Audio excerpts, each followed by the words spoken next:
This channel does not promote any violent, harmful, or illegal activities. All content provided by this channel is meant for an educational purpose only.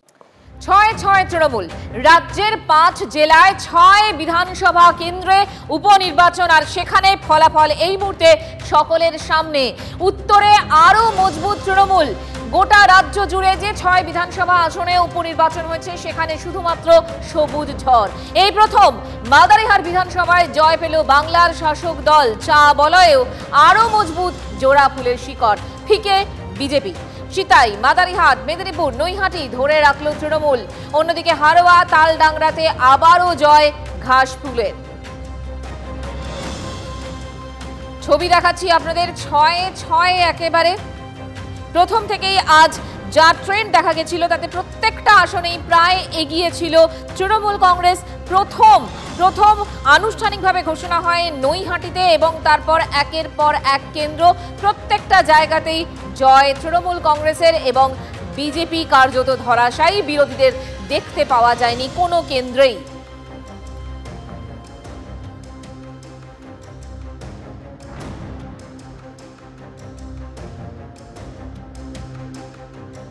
উপনির্বাচনে 6টি বিধানসভাতেই জয়। উচ্ছ্বসিত Trinamool supremo. মা মাটি মানুষকে বিনম্র চিত্তে অভিবাদন। আপনাদের আশীর্বাদ হৃদয় স্পর্শ করে থাকবে। আমরা জমিদার নই, মানুষের পাহারাদার। সোশ্যাল সাইটে বার্তা মমতা বন্দ্যোপাধ্যায়।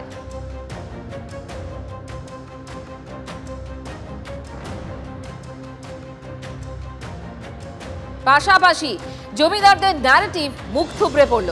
6 আসনে বিপুল জয়ের পর প্রতিক্রিয়া অভিষেক বন্দ্যোপাধ্যায়। মাদারিহাটে প্রথমবার জিতে ভোটারদের ধন্যবাদ জানিয়েছেন অভিষেক বন্দ্যোপাধ্যায়।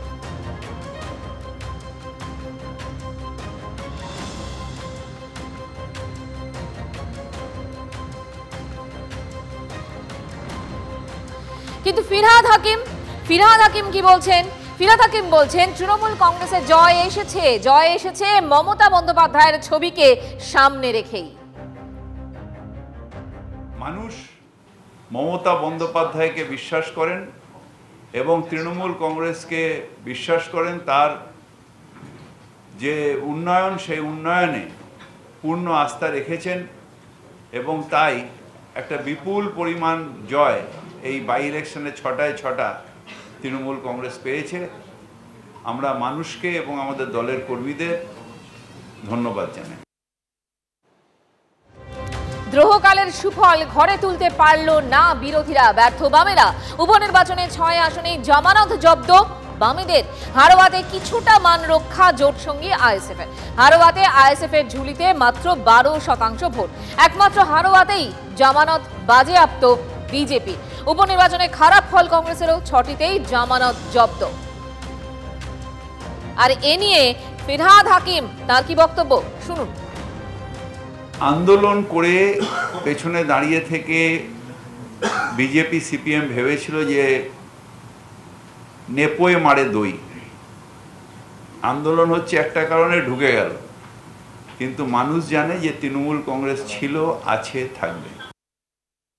একবার তারা নিজেদের ভোট বিজেপিকে ট্রান্সফার করে দিয়েছে পরিকল্পিতভাবে তৃণমূল কংগ্রেসকে হারানোর জন্য। এখন আর মানুষ তাদের বিশ্বাস করছে না, তাই তাদের মাটির তলায় যে যা ছিল পায়ের তলায় মাটি, সেটাও হারিয়ে গেছে। মাদারিহাটেও বিজেপির হাতছাড়া। প্রথমবার মাদারিহাটে ফুটল ঘাসফুল। উপনির্বাচনে তৃণমূলের জয়কার। আর আরজিকর আন্দোলনের পর উপনির্বাচনই ছিল প্রথম ভোট। অ্যাসিড টেস্টে বিপুল ভোটে জয় তৃণমূল কংগ্রেসের। আনুষ্ঠানিক ঘোষণার আগেই হার স্বীকার বিজেপির। জয়ী তৃণমূল প্রার্থী জয়প্রকাশ টপ্পো। হার থেকে শিক্ষা নেব বলছেন মনোজ টিগ্গা। ভোটারদের পুলিশের চাপ, ব্ল্যাকমেল করার অভিযোগ বিজেপির। 2016 সালের বিধানসভা নির্বাচনে 3টি আসনে পদ্ম ফুটিয়েছিল বিজেপি, আর সেই আসনগুলোর মধ্যে একটি ছিল মাদারিহাট। 21-এর বিধানসভা নির্বাচনেও এই মাদারিহাট থেকেছে বিজেপিরই। সদ্য সমাপ্ত লোকসভা নির্বাচনে লড়েন এই আসনের বিজেপি বিধায়ক মনোজ টিগ্গা। তিনি জয়ী হয়ে সংসদ নির্বাচিত হন। সেই আসনেই উপনির্বাচনে ধরাশায়ী বিজেপি। মাদারিহাটেও জোড়াফুল, অর্থাৎ তৃণমূলের দখলে মাদারিহাট।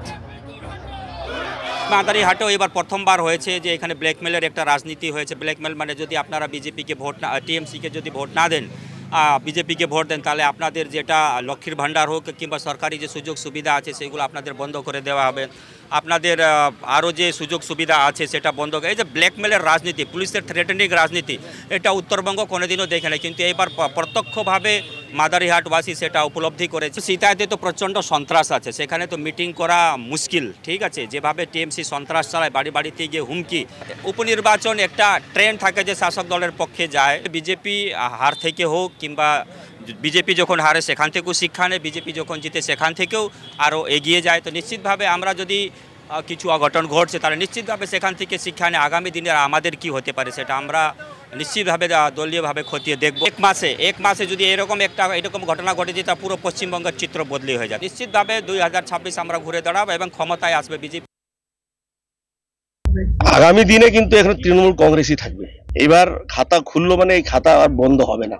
উন্নয়নটাকে কিন্তু মানুষ চোখে দেখছে। চা বাগানে প্রচুর কাজ কিন্তু আমাদের মুখ্যমন্ত্রী মমতা ব্যানার্জির আশীর্বাদে হয়েছে, সেটাকে কিন্তু মানুষ আজকে কিন্তু সেটাই ইয়ে করেছে। তাই আর বিজেপির বিফলতাকে তার কিছু নতুন করে বলার নাই। এই মুহূর্তে যা ফলাফল আমাদের সামনে এসেছে, জনগণের যা রায়, সেই নিয়ে আরেকটু বিশ্লেষণ করব। আমার সঙ্গে সরাসরি এই মুহূর্তে রয়েছেন ডেটা মশাই, তোমার থেকে একটু বুঝে নেওয়ার চেষ্টা করব। দেখো, একদিকে যখন স্বাস্থ্যে দুর্নীতি, শিক্ষায় দুর্নীতি, আবাসে দুর্নীতি, কয়লা চুরি, একের পর এক দুর্নীতি, পাশাপাশি আরজিকর কাণ্ড, আরজিকর আবহ, তারপরেও 6-6 বাংলায় তৃণমূল কংগ্রেসের এইরকম ফলাফলের কি ফ্যাক্টর হলো? কি ফ্যাক্টর কি?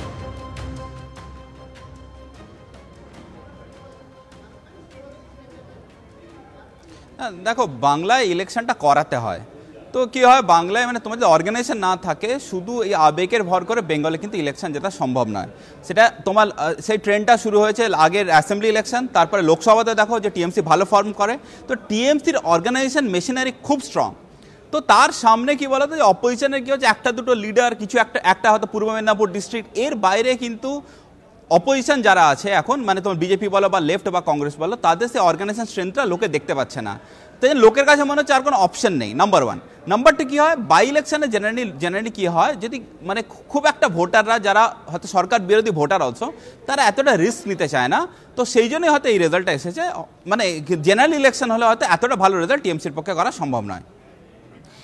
ডেটামশাই, সেক্ষেত্রে তুমি যেটা বলছো যে সেক্ষেত্রে কি সাংগঠনিক দুর্বলতা বিরোধীদের, সেটাই মূল কারণ, নাকি ধরো এই মুহূর্তে দাঁড়িয়ে এই যে লক্ষ্মীর ভান্ডার বা এরকম যে সমস্ত উন্নয়নমূলক প্রকল্প আছে সেগুলোই অনেক বেশি ডিভিডেন্ড দিল তৃণমূল কংগ্রেসকে?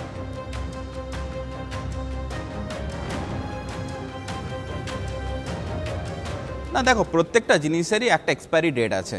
তোমার লক্ষ্মী ভান্ডার চলছে, তো কী হবে, যত দিন যাবে তার প্রভাবটা কম হতে থাকবে। কিন্তু যেটা তোমার অপোজিশনের কাছ থেকে মিসিং যেটা হচ্ছে, যে হ্যাঁ, যে আমার প্রত্যেকটা ডিস্ট্রিক্টে বিজেপির মনে করো একটা স্ট্রং লিডার আছে, যারা ওই এরিয়াটা দেখে, অর্গানাইজেশনটা দেখে। বিজেপির কিন্তু সেই জিনিসটা করতে পারছে না, নাম্বার 1। আর নাম্বার 2, মনে হয় যে বিজেপি খুব বেশি হয়তো হিন্দু মুসলিম রাজনীতি করার চেষ্টা করছে, তো সেখানে হয়তো কিছুটা অনেকটা লোক হয়তো মানে টানতে পারছে না।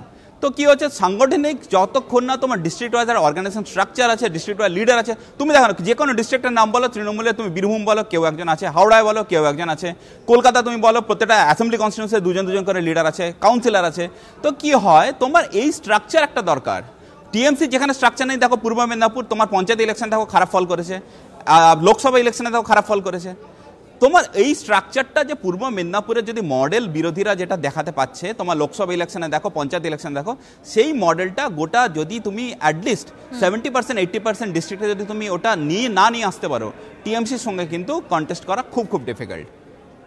ডেরামশাই, এবার যদি আমরা পাশাপাশি একটুখানি মহারাষ্ট্রের দিকেও তাকাই, তাহলে এই লোকসভা নির্বাচন এবং এই বিধানসভা নির্বাচনের মধ্যে ফারাকটা কোথায়? কারণ বিজেপি এখানে যেভাবে একাধিপত্য দেখিয়েছে, একটা ইতিহাস তৈরি করে ফেলেছে, এর কারণ কি?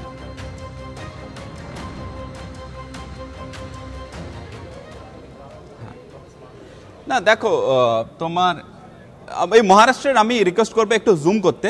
দেখো মহারাষ্ট্রের ম্যাপটা দেখো, এই যদি ম্যাপটা একটু দেখতে পারো তাহলে বুঝতে পারবে যে এখানে পুরো স্যাফরন। তার মানে হচ্ছে কোনো একটা ইস্যু তোমার মহারাষ্ট্রের কোস্টাল থেকে তোমার এখানে বিদর্ভ অব্দি কোনো একটা ইস্যু কাজ করেছে, যে ইস্যুতে লোকে ভোট দিয়েছে, এবং সেই জন্যই এই চূড়ান্ত সফলতা। ওকে, বিজেপির দেখো এখন তুমি দেখো লোকসভা ইলেকশনের পরে 2024-এর পরে বিজেপির একটা চেঞ্জ ইন ইলেকশন স্ট্র্যাটেজি যেটা আমরা অবজার্ভ করছি। কি হচ্ছে, আগে নরেন্দ্র মোদী হচ্ছে ক্যাম্পেন লিড করতো, এখন কিন্তু নরেন্দ্র মোদী আর ক্যাম্পেন লিড করছেন না। ঠিক আছে, উনি মহারাষ্ট্রে কিন্তু সেরকম খুব বেশি সিগনিফিকেন্টভাবে কিন্তু ক্যাম্পেন করেননি। ওখানে কি হয়েছে, ওখানে যেটা আমাদের লক্ষ্মী ভাণ্ডার বাঙালিদের যেটা মানে বাংলা জনগণ যেটা পাচ্ছে, সেই জিনিসটাই কি হয়েছে মহারাষ্ট্রে জাস্ট লোকসভা ইলেকশনের পরে কিন্তু লক্ষ্মী ভাণ্ডারটা শুরু করা হয়। ওইখানে লক্ষ্মী ভাণ্ডারটা তোমার লাডলি বেহনা যোজনা নামে চলে, যেখানে 1500 টাকা করে মহিলাদের খাতে দেওয়া হয়। এই যে রেজাল্টটা দেখাচ্ছে, এটা কিন্তু তোমার যদি কোস্টাল থেকে তুমি বিদর্ভে যদি দেখো, যেটা প্যান মহারাষ্ট্র যে নাম্বারটা দেখাচ্ছে, সেটা হচ্ছে এই লক্ষ্মী ভাণ্ডারের প্রভাবটা কিন্তু মহারাষ্ট্রে কিন্তু আমরা দেখতে পাচ্ছি। সেম তুমি দেখো, তুমি যদি ঝাড়খণ্ডের রেজাল্ট আমি তোমার একই সঙ্গে দেখিয়ে দিচ্ছি, এটা মিরর কপি। ঝাড়খণ্ডের তুমি নাম্বার দেখো, রেজাল্ট যদি দেখো, এটা পুরো মহারাষ্ট্রের অপোজিট কপি।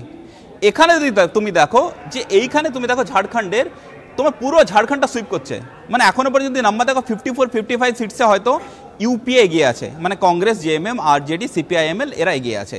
এখানেও কিন্তু লোকসভা ইলেকশনের পরে হেমন্ত সোরেন 1000 টাকা দিয়ে ঝাড়খণ্ডে একটা যে লক্ষ্মী ভাণ্ডার এর কপি। তো দেখো ওয়েস্টবেঙ্গলে যে লক্ষ্মী ভাণ্ডারের কপি সাফল্য, সেটা কিন্তু বা মধ্যপ্রদেশে যে শিবরাজ সিং চৌহানের যে লাডলি বেহনার যে সাফল্য, সেইটা কিন্তু অন্য সমস্ত সরকার এখন কপি করছে, এবং তার ফল কিন্তু এই মহারাষ্ট্র, ঝাড়খণ্ডে ক্লিয়ারলি দেখা যাচ্ছে। তার মানে ডেটামশাই একটা বিষয় যে আসলে হচ্ছে ফ্যাক্টর মহিলা ভোট ব্যাংক।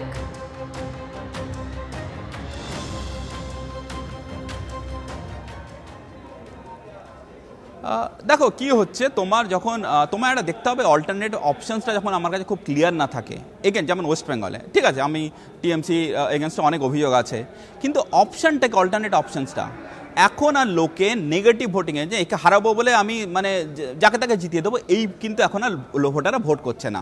তোমরা যদি এখানে দেখো যে ঝাড়খণ্ডে তুমি যদি দেখো যে যখন হেমন্ত সোরেন আছে, কল্পনা সোরেন আছে, ওর অপোজিশনে বিজেপির ফেস কোথায়? বিজেপির সেরকম স্ট্রং ফেস না থাকার জন্য হেমন্ত বিশ্ব শর্মা আসাম থেকে নিয়ে এসে কিন্তু ঝাড়খণ্ড ইলেকশন কন্ডাক্ট করছিল। তোমার ফেস দিতে হবে যে হ্যাঁ এই আমার অল্টারনেটিভটা লোকের কাছে খুব ক্লিয়ারলি দিতে হবে, তারা এসে কী করবে দিতে হবে। এখানে দেখো যে তোমার লক্ষ্মী ভাণ্ডারের যেটা কপি, মানে মহারাষ্ট্রে যেটা হচ্ছে লাডলি বেহনাতে, এখানে কিন্তু তোমার কংগ্রেসের কোনো ফেস নেই, সেরকম কোনো বড় লিডার নেই যে হ্যাঁ মেয়ে সিএম হতে পারবে। উদ্ধব ঠাকরে হবে কি হবে না, শরদ পাওয়ারের কিন্তু সেরকম বড় ফেস নেই। তো এখানে কিন্তু কি বলো তো, তোমার যদি অপোজিশন কিন্তু সেই ক্লিয়ারিটিটা দিতে পারলো না যে এই আমার সরকার আসবে, এই সরকারে এই কাজ করবে। তো সেই জিনিসটা তোমার মহারাষ্ট্রে যে কংগ্রেস, এনসিপি বা তোমার উদ্ধব ঠাকরে সেই অল্টারনেটিভটা ক্লিয়ারলি দিতে পারেনি, এবং তার জন্য আমার মনে হয় যে এইরকম একটা রেজাল্ট এসেছে, যে মানে একটা হিস্টোরিক্যাল রেজাল্ট, যে এখন মনে হয় 229 সিটসে আমার মনে হয় এনডিএ এগিয়ে আছে 288, যেটা মহারাষ্ট্রে কখনো হয়নি। এটা অবশ্যই দুটো জিনিস একটু আমাকে বোঝাও। একটা হচ্ছে তুমি তার মানে বলছো যে বিরোধীদের ক্ষেত্রে হোক, সেটা পশ্চিমবঙ্গের ক্ষেত্রে হোক বা মহারাষ্ট্রের ক্ষেত্রে হোক বা ঝাড়খণ্ডের ক্ষেত্রে, আসলে বিরোধীদের ক্ষেত্রে সেরকম প্রমিনেন্ট কোনো ফেস নেই। কে লিডার হবে, নেতৃত্ব কে দেবে, সেটা ক্লিয়ার নয়, সেটা একটা ফ্যাক্টর হলো এক। আর দ্বিতীয়ত এই যে সংখ্যা তত্ত্বের যে ফারাক, সেই সংখ্যার জায়গাটা যদি একটুখানি আমাদের বোঝাও।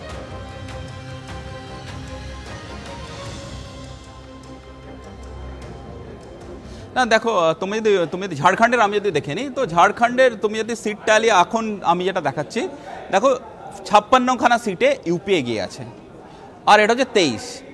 আর তুমি তো ভোট শেয়ারে যদি দেখো, তোমার এখানে ইউপি আছে 44% ভোট শেয়ারে এগিয়ে আছে, আর তোমার এনডিএ এগিয়ে আছে, এনডিএ পেয়েছে 37.3% ভোট। ঠিক আছে, তো মানে গ্যাপটা আছে। এবং দেখো এই যে লাস্ট অ্যাসেম্বলি ইলেকশনের সঙ্গে যদি কম্পেয়ার করো, ইউপিএ পেয়েছিল 35.3, এই নাম্বারটা জাম্প হচ্ছে। তো দেখো তোমার কি হচ্ছে, সব পার্টিরই একটা আইডিওলজিক্যাল একটা ভোটার বেস আছে বা একটা লয়াল ভোটার বেস আছে, তার সঙ্গে তুমি যে ফ্লোটিং ভোটটাকে অ্যাড করতে যদি পারো, তুমি কিন্তু ইলেকশন খুব ভালোভাবে জিততে পারবে। তুমি দেখো এখানে হয়েছেটা কি, তুমি দেখো ইউপিএর ছিল 35 2019 অ্যাসেম্বলিতে, সেটা বেড়ে দাঁড়াচ্ছে 44, তার মানে ভোট বাড়ছে, প্রায় 9% ভোট বাড়াতে সম্ভব হচ্ছে। সেই ভোটটা কোথা থেকে আসছে? এই যে আদার্সে ছিল 22% ভোট, এখান থেকে কিন্তু তোমার এই ভোটটা কিন্তু একটা শিফট হচ্ছে। তার মানে যে ফ্লোটিং ভোট আছে এখানে কিন্তু তোমার ঝাড়খণ্ডে কিন্তু ইউপিএটা একেবারেই তোমার টানতে পেরেছে। এবং তুমি যদি দেখো, যদি মহারাষ্ট্রের আমি যদি সেম নাম্বার দেখি, যে মহারাষ্ট্রের আমি যদি সেম নাম্বার আমি সিট টালিতে দেখি, দেখো মহারাষ্ট্রে এখনো পর্যন্ত যে নাম্বার আছে 228-এ তোমার এনডিএ এগিয়ে আছে। যেটা দেখো লোকসভা ভোটে তুমি দেখো, এইটা খুব ইন্টারেস্টিং, লোকসভা ভোটে কিন্তু 126খানা সিট এগিয়েছিল, সেখান থেকে 228, ঠিক আছে, তার মানে অলমোস্ট তোমার এটা ডবল করে নিতে মানে 126 থেকে তোমার 100 সিট বাড়িয়ে নিচ্ছে। ভোট শেয়ারটা দেখো, আর দেখো এমবিএ ছিল মানে ইউপিএ ছিল 153, সেখান থেকে 100 সিট কমে 53 হচ্ছে। তো 100 সিটের ফারাক কোথায় হচ্ছে সেটা ভোট শেয়ার দেখে তুমি বুঝতে পারবে। এই দেখো এনডিএর ভোট শেয়ার ছিল 44, এটা বাড়িয়ে নিতে পারছে 49, কত পার্সেন্ট? 5% ভোট। সেটা টানতে পারে, সেটা কোথায় থেকে আসছে? এই দেখো 44 ছিল, এটা কিন্তু এটা কমে 34 হচ্ছে।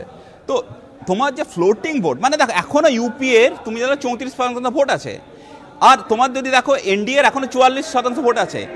এই যে ফ্লোটিং ভোটটা যে কিভাবে তুমি টানতে পারছো, কিভাবে তোমার রিচ আউট করতে পারছো ওই ফ্লোটিং ভোটারদের, গভর্নমেন্ট স্কিম, অর্গানাইজেশন এবং তোমার যদি ফেস থাকে, সেইটাই কিন্তু এখন ইলেকশনের ডিফারেন্স করে দিচ্ছে। মহারাষ্ট্রের যে ফল সেটা বিজেপিকে অনেকটাই অক্সিজেন যোগাবে ডেফিনেটলি, কিন্তু সেক্ষেত্রে এই যে মহারাষ্ট্রের ফল এবং শুধুমাত্র কংগ্রেসের দখলে ব্যানার গেল, মানে এখানে একমাত্র প্রিয়াঙ্কা গান্ধীর ভালো ফল ছাড়া আর সেরকম কিছু নেই, সেক্ষেত্রে ইন্ডিয়া জোটের ওপর এর কি প্রভাব পড়তে পারে এটা মশাই?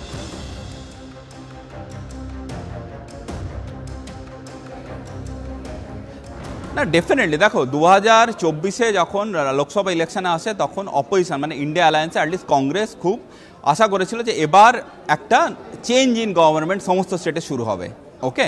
এবং তুমি যদি দেখো মানে বিজেপির পারফরমেন্স কি হয়, বিজেপি লোকসভা ভোটের থেকে অ্যাসেম্বলি ইলেকশনে খারাপ ফল করে জেনারেলি, মানে 2014-এর পর থেকে তুমি যদি দেখো বিজেপি করতে পারছে কি এখন লোকসভার থেকে অ্যাসেম্বলিতে বেটার ফল করছে, হরিয়ানাতে করেছে, মহারাষ্ট্রে করেছে এবং জম্মু কাশ্মীরেও কিন্তু জম্মু এরিয়াটা খুব ভালো ফল করেছে। তো এটা কিন্তু একটা অপোজিশনের কাছে একটা রোড ব্লক হয়ে যাচ্ছে কংগ্রেসের কাছে, যে বিজেপির এই যে পারফরমেন্সটা, সামনে দিল্লি ইলেকশন আছে, কংগ্রেস ফাইটে নেই, আম আদমি পার্টি যদি রুখতে পারে, বিহারে কি করবে, এরপরেই তোমার চলে আসবে তোমার ওয়েস্ট বেঙ্গল যখন ইলেকশন আসবে। তো কি হচ্ছে কংগ্রেসের দেখো মহারাষ্ট্র জেতাটা খুব দরকার ছিল, কারণ মহারাষ্ট্র হচ্ছে ফাইন্যান্সিয়াল হাব, তোমার ফান্ডও দরকার। তো তুমি যদি এক একটা স্টেট হেরে যাও তোমার ফান্ডিং করাটা খুব অসুবিধা হয়ে যাবে। তো কংগ্রেসের কাছে মানে বিজেপি তো অক্সিজেন পেয়েছে, কিন্তু কংগ্রেসের কাছে মহারাষ্ট্রের এই বড় মার্জিনের হার এটা কিন্তু একটা খুব বড় সেটব্যাক, এবং এখান থেকে ফিরে আসার জন্য কংগ্রেসকে নতুনভাবে রিইনভেন্ট করতে হবে, যে হ্যাঁ যেভাবে এই 2024 পার্লামেন্ট ইলেকশনের পরে আমরা পলিটিক্স করছি সেই পলিটিক্স চলছে না, ওকে। তোমার হরিয়ানা দেখো, ঝাড়খণ্ড জেতা তো ক্রেডিট কংগ্রেস থেকে দেওয়া যাবে না, ঝাড়খণ্ড যেটা ক্রেডিট কল্পনা সোরেন, হেমন্ত সোরেনকে দিতে হবে। কিন্তু তুমি এখানে যে স্টেটগুলো তুমি মেজর মানে তুমি 102 সিট সবচেয়ে বেশি লড়ছো, নাম্বার 1 তোমার পার্টনার হচ্ছে কংগ্রেসই হচ্ছে নাম্বার 1 পার্টি, হরিয়ানা তুমি দেখো। এবং তোমার জম্মুতে দেখো, তুমি যদি কাশ্মীর বেল্ট ছেড়ে দাও, যে জম্মু বেল্টটায় কিন্তু কংগ্রেসই লড়ছিল। তুমি যদি লোকসভা ইলেকশনের পরে 2024-এর পরে 3টে স্টেটের ইলেকশন যেখানে কংগ্রেস মেন ফাইট করেছে, কংগ্রেস কিন্তু সেখানে খুব ব্যর্থ হয়েছে। কংগ্রেসকে রিইনভেন্ট করতে হবে যে কী ভুল হয়ে যাচ্ছে, যাতে লোকের কাছে বেটার পৌঁছানো যায়, তাতে ফেস নিয়ে আসতে হবে, লিডারশিপ, লোকাল লিডারশিপ ক্রিয়েট করতে হবে, না করতে হবে, সেটা কিন্তু কংগ্রেসের কাছে একটা খুব বড় চ্যালেঞ্জিং কাজ ইন ফিউচার। নেতা মশাই, তোমাকে আপাতত অনেক ধন্যবাদ এই বিশ্লেষণের জন্য।